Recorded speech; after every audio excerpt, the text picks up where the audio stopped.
بالکل ناراض نہ ہونا بھی زیادتی ہے، ناراض ہونا بھی چاہیے اور بڑا زبردست ہونا چاہیے، سخت شدت کے ساتھ غصہ کرنا چاہیے، پر کب؟ جب اللہ کی حدوں کو توڑا جائے، جب شریعت کی مخالفت کی جائے اور بے جا دین کی باتوں کو چھوڑا جائے، اللہ کی رضا کے لیے ناراض ہو۔ سیدہ طیبہ طاہرہ حضرت عائشہ صدیقہ رضی اللہ تعالیٰ عنہ فرماتی ہیں کبھی اپنی ذات کے لیے حضور ناراض نہیں ہوئے، لیکن اگر اللہ کی حدیں توڑی جاتی تھی تو ناراض ہوتے تھے۔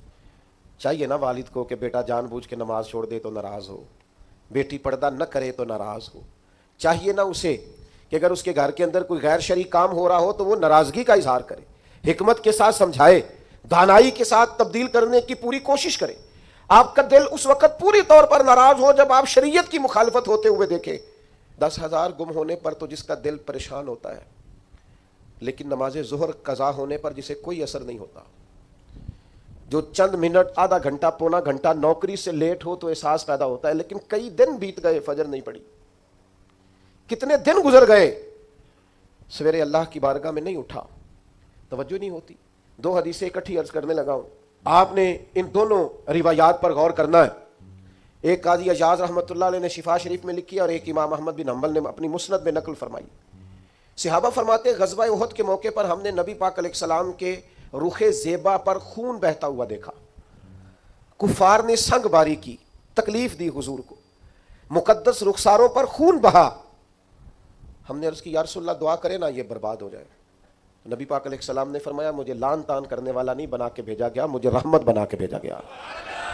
اور نبی کریم نے دعا فرمائی یا اللہ انہیں ہدایت عطا فرما۔ اس موقع پر جب حضور کو ذاتی طور پر تکلیف دی گئی ہے، مقدس چہرہ نور پر خون بہ رہا ہے اور صحابہ کے کلیجے پھٹ رہے ہیں، اور احد کے میدان میں حضور کا وہ رنگین چہرہ خون سے بھرا ہوا دیکھ کر طبیعتیں مچل رہی، تڑپ کے عرض کی حضور کریں دعا یہ تباہ ہو جائیں۔ فرمایا نہ بھائی، کوئی لان تان کرنے والا نہیں، مجھے تو رحمت بنا کے بھیجا گیا۔ لیکن میرے عزیزو، غزوہ خندق کے موقع پر جب دشمنوں سے دفاع کرتے وقت نماز عصر مسلمانوں کی قضا ہوئی تو حضور نے ہاتھ اٹھا کے عرض کیا، کہا اے اللہ ان کے پیٹ آگ سے بھر دے جنہوں نے ہماری نماز عصر لیٹ کی، ہماری نماز لیٹ کر دی، صلاۃ وسطیٰ لیٹ کر دی۔ ہمیں تیرے حضور جھکنا تھا، ہمیں وہ نماز پڑھنی تھی جو بڑی قیمتی ہے، نماز عصر انہوں نے ہماری نماز لیٹ کر دی، ان کے پیٹ آگ سے بھر دے۔ حضور کا سارا چہرہ لہو سے بھرا ہے، پر ذات کے لیے دعا نہیں کی کہ یہ تباہ ہو جائیں، پر ایک نماز لیٹ ہو گئی۔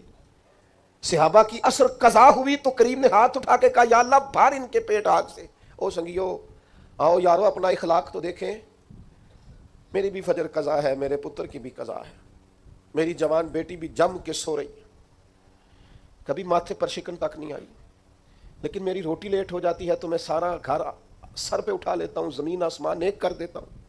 میرے بچے، آپ کے بچے ہماری نگاہوں کے سامنے وہ پوری طرح بری سوسائٹی کا شکار ہو جائیں اور وہ جانے کس کس گناہ میں لگ جائیں، معاذ اللہ شکن تک نہیں آتی، لیکن میرے کپڑے وقت پر استری نہیں ہوئے، مجھے ٹائم پر فلاں چیز نہیں دی گئی، آسمان سر پہ اٹھا لیا جاتا ہے۔ حضور نے تو ہمیں یہ اخلاق سکھایا ہے کہ لہو سے تیرا وجود بھی ذات کے لیے بھر دیا جائے، تو زبان سے لان تان نہ کرنا، یہ تیرے نبی کا طریقہ ہے۔